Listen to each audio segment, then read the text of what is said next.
चलिए बात करते हैं 2025 डीएलएड द्वितीय सेमेस्टर। ठीक है, विषय है आपका प्रारंभिक शिक्षा के नवीन प्रयास। ठीक है, इसमें भी बहुत ज्यादा बैक लगता है।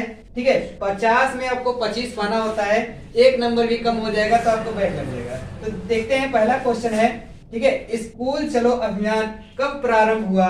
तो ये आपका जुलाई 1996 में कक्षा 1 से 8 तक विद्यार्थियों के लिए चालू किया गया था। और उम्र कितनी होनी चाहिए? 6 से 14 वर्ष के बच्चों के लिए। ठीक है, तो अगला क्वेश्चन की बात करें तो सीटीई किस स्तर के शिक्षकों को तैयार करता है? ये माध्यमिक एवं उच्च माध्यमिक शिक्षा के लिए तैयार करता है। ठीक है, अगला क्वेश्चन की मैं बात करूं, तीसरा क्वेश्चन, नूपा का मुख्यालय कहाँ स्थित है? ये दिल्ली में स्थित है। अगले क्वेश्चन की मैं बात करूं, आरटीई का पूरा नाम बताइए, तो क्या होगा? Right to education. बात करते हैं 5वें क्वेश्चन की, तो वर्तमान में शिक्षा को किस सूची में रखा गया है? तो वर्तमान में आपको समवर्ती सूची में शिक्षा को रखा गया है। ठीक है, अगले क्वेश्चन की मैं बात करूं तो भारतीय शिक्षा आयोग का गठन कब हुआ? तो 1882 ईस्वी में हुआ था। ठीक है, अगले क्वेश्चन की मैं बात करूं तो कोठारी आयोग का गठन कब हुआ था? तो 14 जुलाई 1964 में हुआ था कोठारी आयोग का गठन। ठीक है, तो चलिए अगले क्वेश्चन नंबर 8वें की अगर मैं बात करूं तो भारत के एक पंथ निरपेक्ष राष्ट्र की घोषणा का उल्लेख कहां पर है? तो ये संविधान के 42वें संशोधन में है। ठीक है, अगले में क्वेश्चन की बात करूं तो राज्य शिक्षा संस्थान कहाँ स्थित है? तो ये है आपका इलाहाबाद, जिसे हम प्रयागराज बोलते हैं। ठीक है, 10वें क्वेश्चन की मैं बात करूं तो राज्य विज्ञान शिक्षा संस्थान कहाँ स्थित है? ये भी इलाहाबाद में है। ठीक है, तो चलिए अगले क्वेश्चन की ओर। क्वेश्चन नंबर 10 पर बात करते हैं, राज्य हिंदी संस्थान कहाँ स्थित है? ये है आपका बनारस, जिसे हम वाराणसी कहते हैं। ठीक है, अगला क्वेश्चन की बात करें, 11वां क्वेश्चन, आंग्ल भाषा शिक्षण संस्थान कहाँ स्थित है? तो इलाहाबाद में स्थित है। ठीक है, अगले में क्वेश्चन की बात करूं तो मनोविज्ञान का निर्देशन विभाग कहाँ स्थित है? तो इलाहाबाद में है। ठीक है, अगले में क्वेश्चन की बात करूं तो राज्य शैक्षिक तकनीकी संस्थान कहाँ स्थित है? ये भी लखनऊ में स्थित है। चलिए अगले क्वेश्चन की ओर। क्वेश्चन नंबर 14 पर चलते हैं, राज्य परियोजना कार्यालय कहाँ स्थित है? तो ये लखनऊ में स्थित है। ठीक है, अगले क्वेश्चन की मैं बात करता हूँ तो सीमेट कहाँ स्थित है? तो इलाहाबाद में स्थित है। अगले क्वेश्चन की मैं बात करूं, 16वां क्वेश्चन, तो उच्च अध्ययन शिक्षा संस्थान कहाँ स्थित है? तो ये भी इलाहाबाद में स्थित है।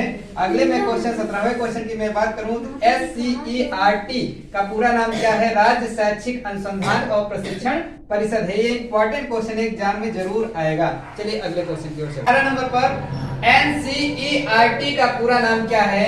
तो राष्ट्रीय शैक्षिक अनुसंधान और प्रशिक्षण परिषद है। ठीक है, 19 नंबर की अगर मैं बात करूं तो राज्य शैक्षिक अनुसंधान और प्रशिक्षण परिषद गठन किस वर्ष में हुआ था? ये 1981 में हुआ था। ठीक है, अगले में क्वेश्चन की बात करूं, NCTE का पूरा नाम क्या है? तो राष्ट्रीय अध्यापक शिक्षा परिषद है। ठीक है, राष्ट्रीय अध्यापक शिक्षा परिषद। अगले में क्वेश्चन की बात करूं तो सीमेट का गठन कब हुआ? सन 1995 में हुआ था। ठीक है, तो चलिए अगले क्वेश्चन की ओर। इस पर देखते हैं, सीमेट का पूरा नाम क्या है? तो राज्य शैक्षिक प्रबंधन एवं प्रशिक्षण संस्थान। ठीक है, अगले में क्वेश्चन की बात करूं तो राज्य शैक्षिक प्रबंधन एवं प्रशिक्षण संस्थान कहाँ स्थित है? ये आपका इलाहाबाद में स्थित है। अगले में क्वेश्चन की बात करूं तो राष्ट्रीय अध्यापक शिक्षा परिषद की स्थापना कब की गई थी? तो सन 1995 में की गई थी। अगले में क्वेश्चन की बात करूं तो राष्ट्रीय अध्यापक शिक्षा परिषद में कुल कितने सदस्य होते हैं? तो 41 सदस्य होते हैं। ठीक है, तो चलिए अगले क्वेश्चन की ओर। चलिए क्वेश्चन नंबर 26 पर बात करते हैं, स्कूल चलो अभियान किस वर्ष उत्तर प्रदेश में लागू किया गया?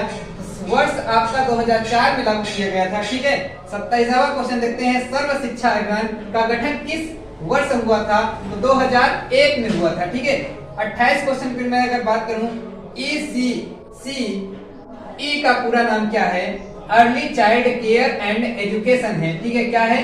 Early child care and education. ठीक है, चलिए अगले क्वेश्चन की ओर चलते हैं। क्वेश्चन नंबर बात करते हैं 29 की, DPEP का पूरा नाम बताइए। तो जिला प्राथमिक शिक्षा कार्यक्रम। ठीक है, अगला है डीपीईपी का आरंभ का वर्ष है 1997। अगला क्वेश्चन है 31 नंबर, डीपीईपी के प्रथम, द्वितीय तथा तृतीय चरण में चयनित जनपदों की संख्या। तो प्रथम चरण में जनपदों की संख्या 50 से 60 है, द्वितीय चरण में 22 जनपद, तृतीय चरण में आपको 32 जनपद हैं। ठीक है, तो चलिए अगले क्वेश्चन। चलिए क्वेश्चन नंबर 32 पर बात करते हैं। उत्तर प्रदेश बेसिक शिक्षा परियोजना कब से प्रभावी है? तो ये 5 अक्टूबर 1993 ईस्वी से प्रभावी है। ठीक है, 33 नंबर की बात करें, उत्तर प्रदेश बेसिक शिक्षा परियोजना में चयनित जनपदों की संख्या कितनी है? तो 10 है। ठीक है, 34 नंबर की बात करें, संविधान के अनुच्छेद 21वें में किससे संबंधित संस्तुतियां की गई है? तो आपका निःशुल्क एवं अनिवार्य शिक्षा का अधिकार संबंधित संस्तुतियां दी गई है। ठीक है, करते हैं ओबी का पूरा नाम बताइए। ठीक है, ऑपरेशन ब्लैक बोर्ड योजना। ठीक है, ओबी का पूरा नाम ऑपरेशन ब्लैक बोर्ड योजना। 36 नंबर देखते हैं, संपूर्ण साक्षरता अभियान की स्थापना कब की गई थी? तो 5 मई सन 1988 की गई थी। 37 नंबर की बात करें तो पोषाहार वितरण योजना कब गठित की गई? तो 15 अगस्त 1995 में की गई थी। 38 नंबर की बात करें तो नूपा का पूरा नाम क्या है? ठीक है, तो राष्ट्रीय शैक्षिक आयोजन एवं प्रशासनिक विश्वविद्यालय। ठीक है, राष्ट्रीय शैक्षिक आयोजन एवं प्रशासनिक विश्वविद्यालय। चलिए अगला क्वेश्चन की ओर चलिए। 39 नंबर पर बात करते हैं, नूपा का प्रधान कौन होता है? तो निदेशक होता है।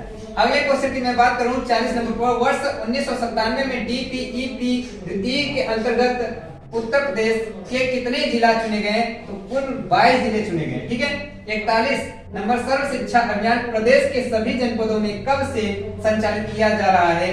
यह वर्ष 2002 में 2 से ही संचालित किया जाता है। ठीक है, चलिए अगले क्वेश्चन देखिएगा। 42 नंबर बात करते हैं, स्वतंत्रता के समय भारत में साक्षरता कितनी प्रतिशत थी? तो 12% थी। ठीक है, अगले क्वेश्चन की मैं बात करूं, यशपाल समिति के कुल कितने खंड हैं? तो 8 खंड हैं। ठीक है, अगले क्वेश्चन की मैं बात करूं तो भारत में ईस्ट इंडिया कंपनी का प्रवेश कब हुआ था? तो 31 दिसंबर 1600 में हुआ था। ठीक है, 45 नंबर की मैं बात करूं तो किस वर्ग की शिक्षा में छनाई का सिद्धांत लागू किया गया था? तो उच्च वर्ग की शिक्षा में। ठीक है, तो चलिए अगले क्वेश्चन की ओर चलते हैं। राष्ट्रीय शिक्षक शिक्षा परिषद एनसीटीई की स्थापना कब हुई थी? तो 17 अगस्त 1995 को हुई थी। 47 नंबर की मैं बात करूं तो कस्तूरबा गांधी बालिका विद्यालय योजना कब से प्रारंभ की गई? तो यह योजना 2004 से 2005 में प्रारंभ की गई थी। ठीक है, 48 नंबर में बात करूं तो बालक बालिकाओं के अधिकारों के हनन से क्या कहते हैं? तो बालक बालिकाओं को हनन के लिए क्या कहते हैं? बाल श्रम कहते हैं। ठीक है, अगले क्वेश्चन की ओर चलिए। 50 नंबर बात करते हैं, मध्याह्न भोजन योजना की आवश्यकता क्यों हुई? क्योंकि आपका विद्यालय में बच्चों को ड्रॉप आउट होने के कारण। ठीक है, तो अगले क्वेश्चन की मैं बात करूं तो मध्याह्न भोजन योजना केंद्र सरकार द्वारा कब से लागू की गई?